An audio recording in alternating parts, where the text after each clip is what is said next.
ঈদুল আজহা। ঈদুল আজহা অর্থ ত্যাগের উৎসব।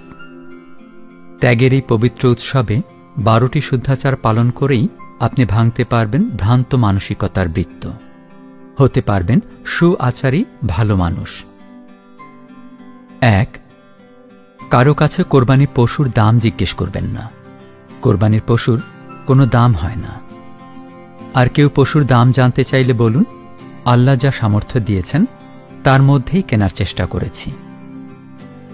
2. কোরবানির পশুর দাম ও আকার নিয়ে অসুস্থ প্রতিযোগিতা থেকে বেরিয়ে আসুন। 3. আমি এত টাকা দিয়ে কোরবানি দিলাম, নিজেকে জাহির করার উদ্দেশ্যে এ ধরনের কথা বলা থেকে সম্পূর্ণ বিরত থাকুন।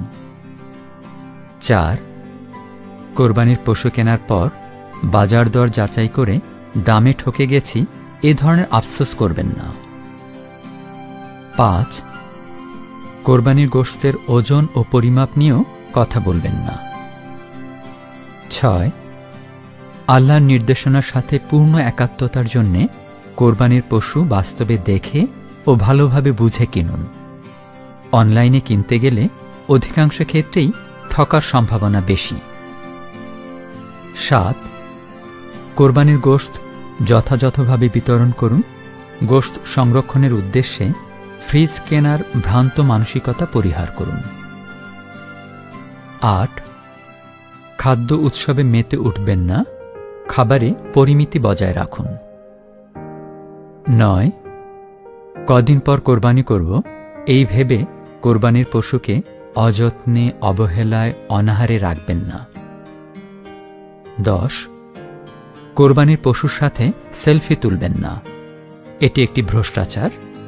সামাজিক যোগাযোগ মাধ্যমে এ সম্পর্কিত প্রচার থেকে পুরোপুরি বিরত থাকুন। 11. আপনার কোরবানির পশুর রক্ত ও বর্জ্য নিজ উদ্যোগে পরিষ্কার করুন। এক্ষেত্রে নগর কর্তৃপক্ষের পরিচ্ছন্নতা বিধি মেনে চলুন ও এ কার্যক্রমে যথাসম্ভব সাহায্য করুন। 12.